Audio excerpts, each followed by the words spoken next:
15절부터 29절 말씀을 가지고요. 헛되고 헛되고 헛되다라는 제목으로 함께 말씀 나누고 기도하는 시간 갖도록 하겠습니다. 우리 제목을 한번 같이 읽어 보실까요? 같이 한번 읽어 보겠습니다. 시작. 헛되고 헛되고 헛되다. 네. 전도서를 시작하면서 우리가 제일 먼저 접하게 되는 단어가 바로 이 헛되다라는 단어입니다. 성경에 지혜서라고 불리는 책이 세 권이 있습니다. 우리가 함께 읽은 이 전도서를 비롯해서 잠언, 전도서, 욥기가 바로 이제 지혜서라고 불리는 책인데요. 이 세 가지 책이 지혜서라고 불리는 데는 이 각각이 지혜에 대한 이야기를 하고 있기 때문입니다. 그런데 지혜에 대한 이야기를 좀 서로 말하는 방식이 다릅니다. 잠언은 이것이 지혜다라는 식으로 지혜를 정의하고 어느 것이 선한 것이며 어느 것이 지혜로운 것인지를 주로 말하고 있습니다. 그런데 오늘 우리가 함께 읽은 이 전도서는 이건 지혜가 아니다라는 식으로 지혜에 대해서 말하고 있습니다. 이건 이런 것들은 지혜가 아니고 이렇게 하는 것들은 다 내가 살펴보니까 별로 쓸모가 없더라. 그래서 전도서에 자주 등장하는 단어가 바로 오늘 이 말씀, 제가 오늘 정한 설교의 제목인 헛되다. 이런 건 지혜가 아니기 때문에 헛되다라고 그렇게 말하고 있는 것입니다. 자, 그렇다면 도대체 뭐가 그렇게 헛된 것일까요? 도대체 뭐가 그렇게 쓸모없는 것들이 많아서 이렇게까지 헛되다라고 계속해서 전도서는 이야기하고 있는 것일까요? 오늘 저는 이 본문 말씀을 통해서 먼저 우리 사람이 이 땅에서 하는 세 가지가 헛되다라고 말하는 것을 함께 살펴보려고 합니다. 첫 번째로 우리가 주장하는 사람들이 이야기하는 의로움이 헛되다고 오늘 본문은 이야기하고 있습니다. 오늘 함께 읽은 말씀 특별히 13 잠언 말씀에 보면요. 잠언에서의 지혜는요. 잠언에서는 지혜가 의인은 포식하게 되고 배부리게 되며 악인의 배는 줄이게 된다. 그러니까 의인은 날이 갈수록 번성하고 악인은 점점 망하게 된다라고 하는 것이 잠언이 말하는 지혜고, 그래서 의로움을 추구해야 된다, 지혜를 추구해야 된다라고 말을 했습니다. 자, 그런데 여러분, 현실은 어떻습니까? 오늘 우리가 살고 있는 현실에서 실제로 의인들이 날이 갈수록 번성하는 것들을 볼 수 있습니까? 악인들은 날이 갈수록 점점 쪼그라들어서 갈수록 비참해지는 것을 보게 됩니까? 실제로는 반대인 경우가 훨씬 더 많다는 것이죠. 그래서 오늘 우리가 함께 읽은 이 본문 15절에도 보면 멸망하는 의인과 장수하는 악인이 있더라라고 이야기하고 있습니다. 아니, 심지어 요즘 시대는 저 사람이 의인인지 악인인지를 구분하기도 쉽지 않은 그런 시대를 우리는 살고 있습니다.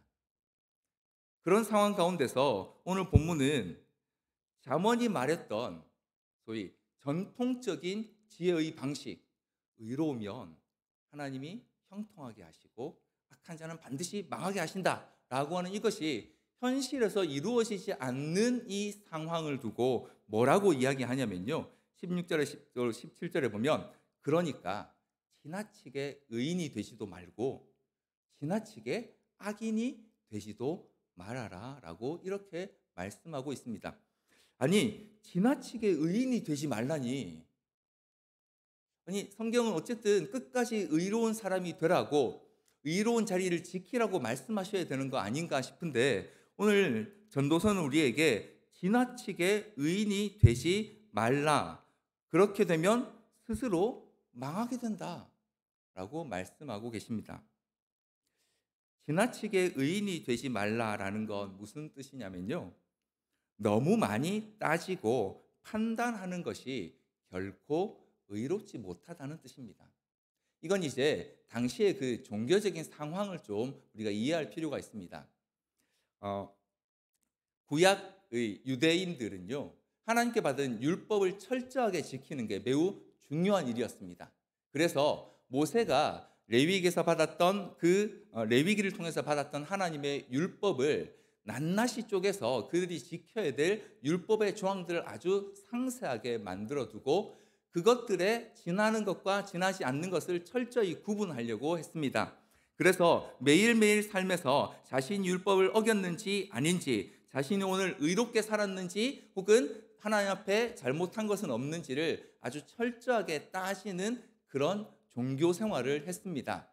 그런 상황 가운데서 매일 모든 순간에 매사에 이건 의로운 건지, 이건 악한 건지, 이건 해도 되는 건지, 하면 안 되는 건지를 따지는 일들이 그렇게 의를 이루지 못한다는 것입니다. 지나치게 그렇게 따지는 것이 결코 의롭게 되지 못한다라고 그렇게 지금 오늘 본문에서 표현을 지나치게 의인 되려고 하지 마라. 왜냐하면 그렇게 모든 걸 사사건건 따지고 이건 옳고 저건 틀리고 이건 해도 되고 이건 하면 안 되고 하는 것들 때문에 결국에는 자신도 망가지고 주변 사람들도 힘들게 하게 된다라고 본문은 이야기하고 있는 것이죠. 그래서 너무 의로움의 극단에 치우쳐도 안 되고 반대로 지나치게 악인도 되지 말라고 합니다. 그러면 어떻게 됩니까? 기한 전에 죽게 된다. 무슨 뜻입니까? 하나님이 정하신 기한이 있는데 너무 악인은요, 하나님이 그 전에 심판하실 수 있다라는 거죠. 그래서 오늘 본문 우리에게 사람들이 주장하는 그 의로움, 나는 하나님 이 율법을 다 지켰습니다. 하나님 저는 이것들을 다 행했습니다. 하나님 제가 하는 명령하신 것 다 했습니다. 하는 그 의로움도 사실은 헛되다. 그거 별로 그렇게 중요하지 않다라고 말씀하고 계시는 것입니다. 그래서 오늘 함께 읽은 본문 18절은 우리에게 이렇게 말씀하십니다. 우리 18절 말씀을 한 번 더 같이 읽어보겠습니다. 18절 같이 읽어보겠습니다. 시작. 너는 이것도 잡으며 저것에서도 내 손을 놓지 아니하는 것이 좋으니 하나님을 경외하는 자는 이 모든 일에서 벗어날 것임이니라. 네, 이 본문을 그냥 읽어보면 그러니까 양쪽 다 적절히 의로움과 악함을 적절히 잘 행하면서 필요한 대로 행동해라라고 말씀하시는 것 같지만 사실은 그렇지 않고요. 모든 것을 의의 기준으로 따지는 극단, 그리고 반대로 그거 다 필요 없어, 그냥 내가 하고 싶은 대로 하고 살 거야 하는 악인의 극단, 이 두 극단으로 가지 말고 하나님이 허락하시는 것들을 적절히 판단하며 그 가운데 길을 가야 한다. 양극단을 피하라. 혹은 이건 옳고 저건 틀려라고 하는 이분법적인 사고에 갇히지 말라라고 지금 말씀하고 계시는 것이죠. 인간의 의로움에는 약간의 악이 묻어 있을 수 있고요. 어쩔 수 없는 악에 때로는 인간을 위한 의로움도 들어있을 수 있다는 것이죠. 대표적인 예를 들어보자면 사형제도가 그렇습니다. 사람의 목숨을 앗아가는 것은 분명 나쁜 일입니다. 하지만 사회의 큰 규범을 지키기 위해 너무 흉악한 죄를 지은 사람에게는 본보기로 사형이라는 제도를 통해서 다른 사람들을 일깨우기 위한 그런 제도들이 우리 사회 안에 있습니다. 악한 것 같지만 사실은 의를 지키기 위한 것들이 있다라는 것이죠. 그래서 양극단을 나누는 방식으로 사는 것은 결코 하나님 앞에서 유익하지 않다라고 말씀하시는 것입니다. 이것은 오늘 신약 시대를 사는 우리에게는요, 모든 것을 우리가 선과 악으로 구분할 수 있다라고 자신해서는 안 된다라는 메시지를 주시는 것입니다. 시대에 따라 변하는 것들이 있다는 것이죠. 여기 계시는 우리 많은 성도님들도 아마 그 일을 겪으셨을 것 같은데요. 제가 어렸을 때는요, 주일날 돈을 쓰면 안 됐습니다. 여기 계시는 분들 중에 아마 그런 신앙생활을 하시는 분들 계실 겁니다. 저는 그게 잘됐다, 잘못됐다라고 판단하고 싶진 않습니다. 저에게 그건 굉장히 중요한 경험이었고 지금도 제 신앙에 있어서 굉장히 중요한 기준으로 하나 작동하고 있습니다. 하지만 지금 시대에서는 우리가 꼭 그렇게 말하진 않습니다. 주일에 성도의 교제를 위해 혹은 구제를 위해 혹은 더 중요한 일을 위해 우리는 얼마든지 돈을 사용할 수 있습니다. 그러나 또한 우리의 쾌락과 우리의 개인적인 유익만을 위해서 물건을 사고 파는 일은 때로 절제하기도 합니다. 시대에 따라서, 상황에 따라서 혹은 장소에 따라서 변하는 것들이 있을 수 있다는 것이죠. 모든 것이 정확하게 선과 악으로 이건 좋은 것, 이건 나쁜 것 그렇게 구분되지 않기 때문에 그런 것들로 나의 의로움을 자랑해 봐야 그건 다 헛되다라고 말씀하고 있습니다. 두 번째로 오늘 본문 우리에게요. 우리가 자랑하는 지혜로움도 헛되다라고 말하고 있습니다. 우리 함께 읽은 본문 19절 말씀에 보면요. 지혜가 유익하다라고 이야기하고 있습니다. 뭐냐면 지혜를 가진 자는요. 동네에서 10명의 권력자보다 훨씬 더 낫다라고 이야기하면서 지혜를 가지는 것이 분명히 유익하긴 하다라고 말합니다. 그런데 문제가 하나 있습니다. 지혜가 유익한 건 알지만 그 지혜만 가지고 행하는 사람은 잘 없더라는 것이죠. 오늘 20절 말씀인데요. 제가 한번 읽어 드리겠습니다. 선을 행하고 전혀 죄를 범하지 아니하는 의인은 세상에 없기 때문이로다. 지혜로 행하고 선을 행하는 것은 좋다는 걸 알고 있습니다. 하지만 처음부터 끝까지 단 한 번도 실수하지 않고 잘못하지 않고 지혜로만 행동하는 사람은 없더라는 것이죠. 그래서 나는 지혜롭다, 나는 모든 것을 알고 있다라고 하는 자랑하는 듯한 그런 태도 또한 하나님 앞에서 헛되다라고 말씀하고 있습니다. 그러면 어떻게 하라고 오늘 본문은 이야기합니까? 21절 말씀에 보니까요. 이렇게 말씀하십니다. 또한 사람들이 하는 모든 말을 내 마음을 두지 말라. 그리하면 내 종이 너를 저주하는 것을 듣지 아니하리라. 사람들이 하는 모든 말을 내 마음에 두지 말라라고 말씀합니다. 무슨 뜻입니까? 쉽게 말하면요. 너무 많이 알려고 하지 말라는 것이죠. 지혜가 중요한 게 맞습니다. 알면 알수록 우리는 더 잘 행할 수 있습니다. 하지만 모든 것을 다 아는 것이 반드시 유익한 것이 아니다라는 것이죠. 그래서 전도서 1장 18절에도 보면 지혜가 많으면 번뇌도 많고 지식을 더하는 자는 근심을 더하는 것과 같다라고 말씀하기도 했습니다.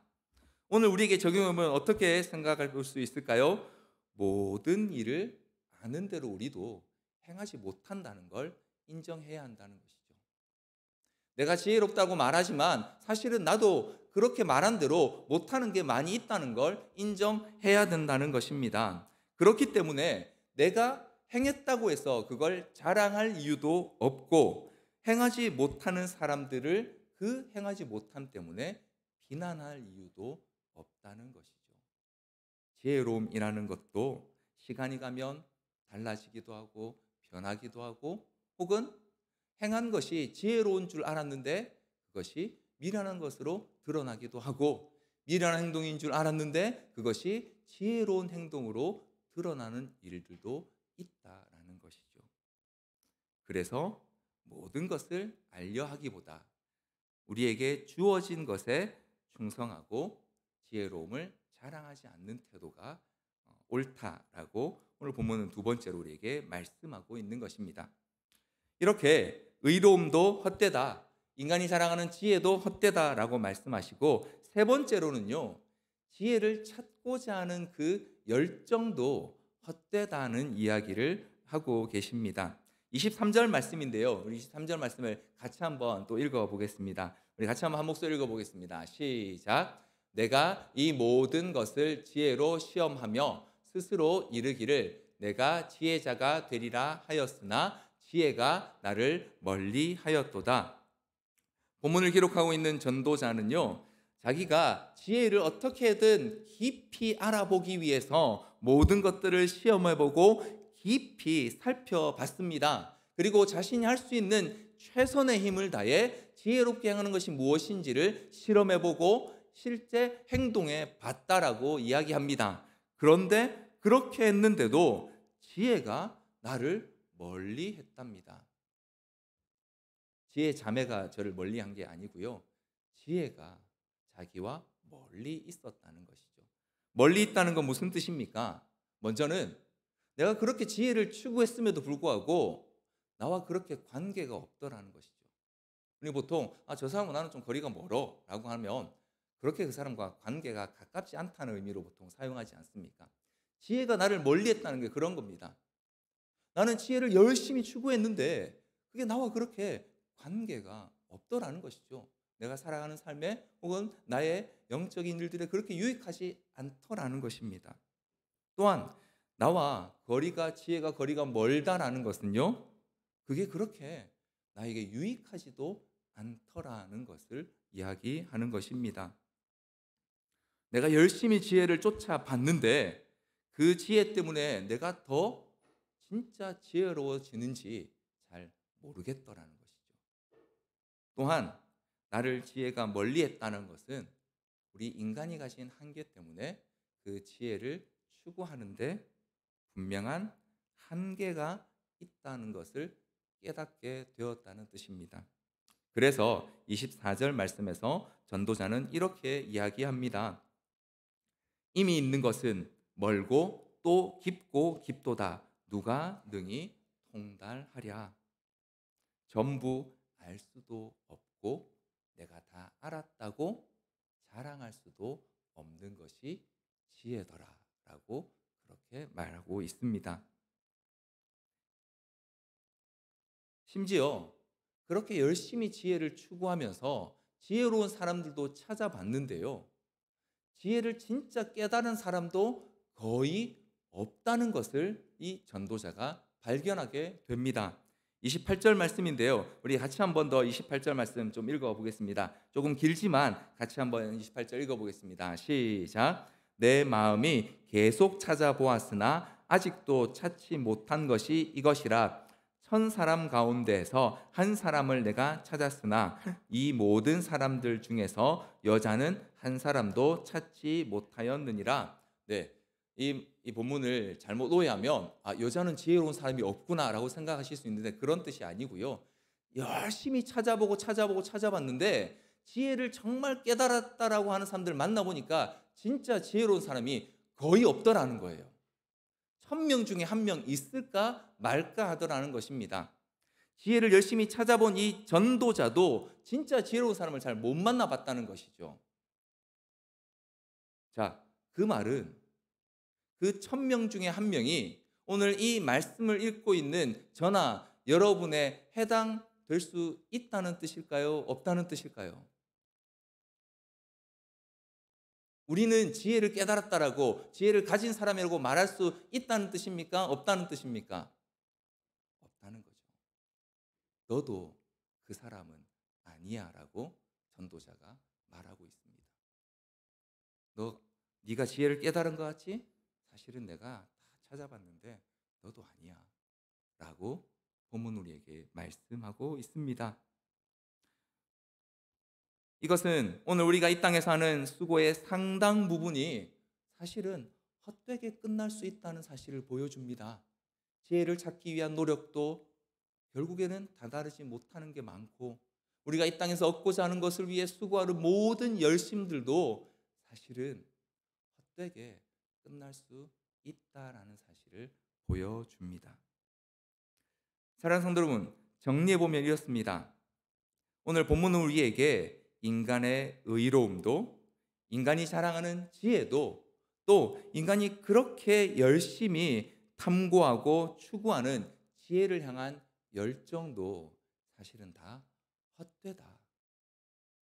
해봐야 아무 소용 없더라. 내가 다 해봤는데 그거 별거 아니야. 라고 그렇게 말씀하고 있습니다. 여러분 기분이 어떠십니까? 이 말씀을 들었을 때 지금 여러분 기분이 어떠신가요? 기분이 헛되셔야 말씀을 제대로 이제 들으신 겁니다. 나 열심히 살았는데, 나 지금까지 열심히 한다고 했는데 그게 다 별로 의미가 없는 거야? 내가 지금까지 노력해온 것들 혹은 내가 열심히 신앙생활 해온 것들 그게 다 의미가 없다고? 아무 쓸모가 없다고? 본문이 지금 그렇게 말씀하고 있거든요. 실제로 보면 우리에게 그거 다 헛된 거야. 너 잘못 알고 있었어. 라고 그렇게 말씀하고 있습니다. 자, 그럼 우리는 어떻게 해야 됩니까? 아무리 열심히 해봐야 소용없으니까 그냥 이렇게 살다 가야겠구나. 포기해야 하는 것일까요? 다 쓸모없으니까 더 이상 할 일이 없구나. 라고 절망해야 하는 것일까요? 오늘 전도서는 헛되고 헛되며 헛되고 헛되니 모든 것이 헛되도다라고 절망적인 선언으로 시작합니다. 그런데 놀랍게도 전도서 마지막은요. 그럼에도 불구하고 여전히 지혜를 이야기하면서 하나님을 경외하는 것이 사람이 마땅히 해야 할 일이라고 그렇게 결론을 내립니다.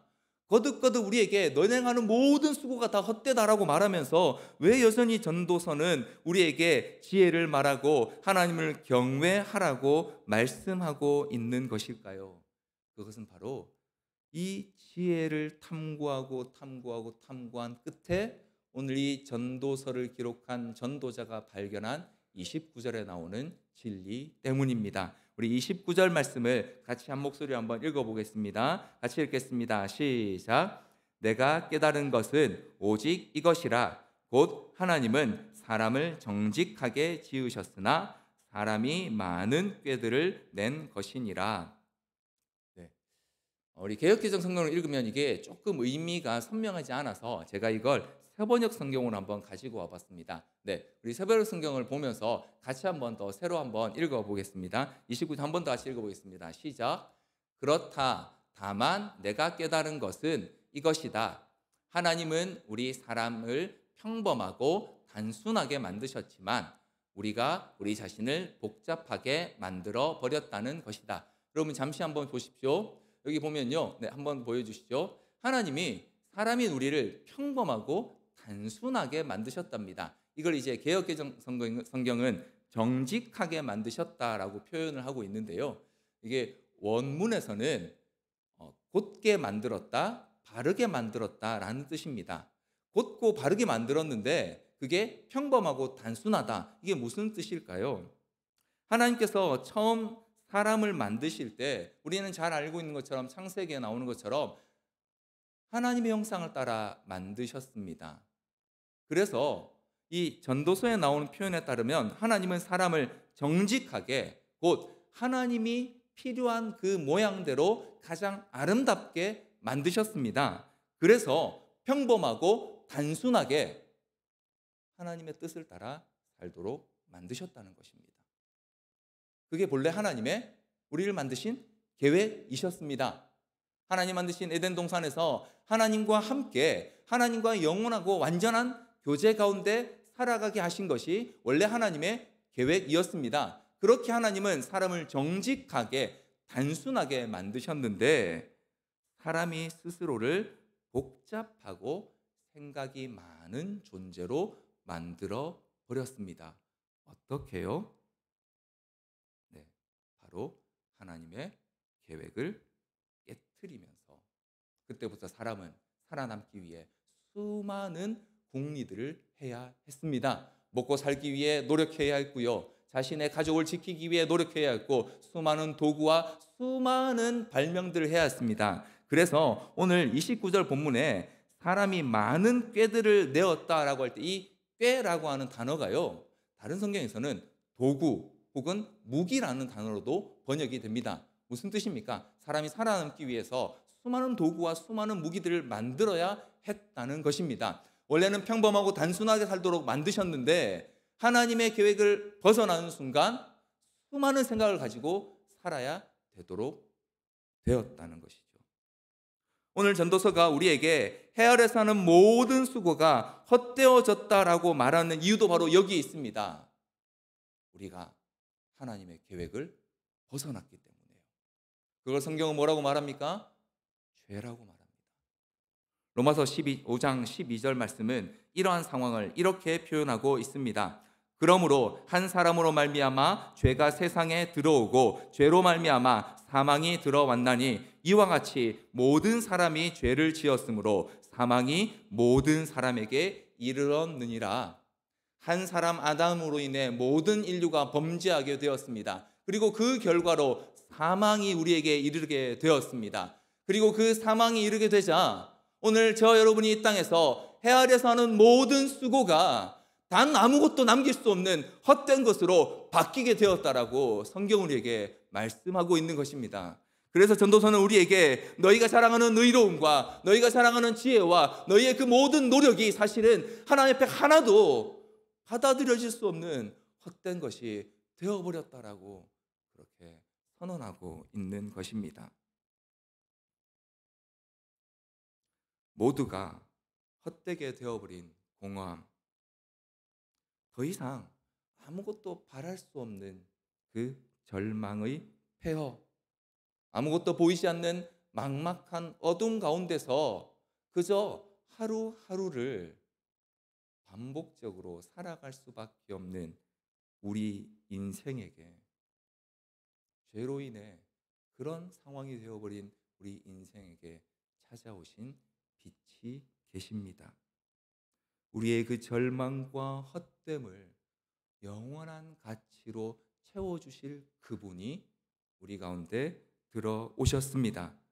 이 상황을 로마서 5장 19절은 이렇게 우리에게 표현하고 있습니다. 우리 로마서 5장 19절 같이 한 목소리 읽어보겠습니다. 시작. 한 사람이 순종하지 아니함으로 많은 사람이 죄인 된 것 같이 한 사람이 순종하심으로 많은 사람이 의인이 되리라. 잠언이 계속해서 강조하고 있는 지혜로운 사람, 의로운 사람이 되는 길을 예수께서 우리에게 보여주셨습니다. 그것이 무엇입니까? 그분이 가지신 지혜와 그분의 의로움을 우리가 소유하게 되는 것. 예수님께서는 하나님의 지혜와 의로서 어리석고 죄인된 우리를 덮으셨습니다. 그래서 우리는 바로 의인이 되었습니다. 사랑하는 성도 여러분, 우리의 이 헛됨을, 모든 것이 헛되고 헛될 수밖에 없는 우리의 이 상황을 하늘의 영원한 가치로 채우신 예수 그리스도께서 우리 가운데 오셔서 우리가 우리의 의로움을 그분께 맡겨드릴 수 있게 되었습니다. 더 이상 우리가 의롭다고 주장할 필요가 없어요. 우리가 의롭다고 따질 필요가 없습니다. 하나님, 제가 이거 했고요, 저렇게 했고요, 이것도 했습니다 라고 주장할 필요가 없습니다. 왜 그렇습니까? 하나님께서 그리스도 예수 안에서 우리를 완전히 받아들이셨기 때문에요. 이미 끝났습니다. 더 이상 불의해질 수가 없다라고 성경은 말합니다. 이제 그리스도 예수 안에 있는 자에게는 결코 정죄함이 없다라고 성경 우리에게 선언하고 계십니다. 더 이상 어떻게 하면 의로워질지, 더 이상 어떻게 하는 것이 의로움을 향한 길인지 우리가 고민할 필요가 없어졌다는 것이죠. 뿐만 아니라 예수 그리스도께 우리의 지혜를 맡겨드릴 수 있게 되었습니다. 내가 어떻게 살아야 할지 매번 고민하고 걱정할 필요가 없다는 것입니다. 왜냐하면 우리는 그리스도 안에서 이제 특별한 존재가 되었습니다. 하나님의 완전한 작품이 되었습니다. 더 이상 우리가 어떻게 더 잘나실지, 더 이상 어떻게 좋아질지, 무엇을 해야 하나님이 받으실 만할지 고민할 필요가 없게 되었다는 것입니다. 그래서 우리는 이렇게 고백합니다.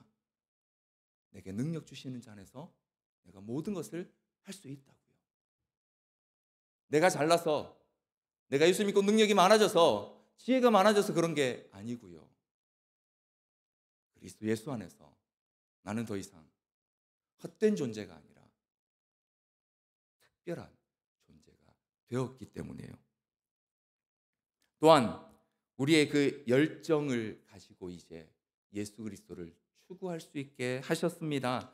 더 이상 세상의 것들을 추구할 필요가 없습니다. 우리의 진정하고 완전한 지혜 되신 예수 그리스도를 추구하고 그분을 알아가기 위해 힘쓰는 우리의 삶은 더 이상 이 땅에서 헛되지 않게 됩니다. 그래서 예수님께서 우리에게 이렇게 말씀하셨습니다. 그가 내 안에 내가 그 안에 거하면 그 사람은 열매를 많이 맺는다고요. 내가 열심히 해서, 내가 노력해서, 내가 수고해서 열매를 맺는 게 아니고요. 예수님이 내 안에 계시면, 내가 예수님 안에 계시면 우리는 열매를 맺게 된다라고 말씀하셨습니다. 사랑하는 성도 여러분, 우리는 헛된 존재입니다. 우리의 의로움도, 우리의 지혜도, 우리의 노력도 아무것도 이룰 수 없는 존재입니다. 이 사실을 인정해야 예수 그리스도께서 우리를 위해 하신 일들을 우리는 진정으로 받아들일 수 있습니다. 그것들을 누릴 수 있게 되고 그것들로 살아갈 수 있게 됩니다. 제 손을 한번 보십시오. 하나님이 제 손을 잡으시려고 할 때 우리가 이렇게 손을 꽉 쥐고 있으면요, 잡을 수 없습니다. 우리가 중요하게 여기는 것들, 내가 반드시 쥐어야 한다고 여기는 것들, 내가 이거 놓치면 죽을 수도 있다고 여기는 그것들을 놓을 때 우리는 우리의 완전한 지혜 되시고 의로움 되시는 예수 그리스도를 붙잡을 수 있게 됩니다. 오늘 전도서는 우리에게 우리의 그 꽉 쥔 손을 놓으라고, 그 쥔 손으로 아무것도 이룰 수 없으니까 주님 앞에 그 손을 펴라고, 우리의 가치가 헛됨을 알고 참된 가치가, 영원한 가치가 우리에게 필요함을 인정해야 한다고 말씀하고 있습니다. 그리고 우리가 그 꽉 쥔 손을 놓고 주님이 우리의 손을 잡으시면 우리의 헛된 그 삶 가운데 하늘의 영원한 가치로 채우시는 예수 그리스도께서 우리를 품으실 것이라고 그렇게 말씀해 주고 있습니다. 사랑하는 성도 여러분, 우리의 헛된 삶을, 우리의 이 땅에서 잠시 있다가 지나갈 수밖에 없는 이 삶을 영원한 가치로 채우시는 예수 그리스도께 맡겨드리는 저와 여러분 되기를 간절히 소원합니다. 우리 시간 이 말씀을 기억하면서 같이 한번 찬양하며 기도하기 원합니다.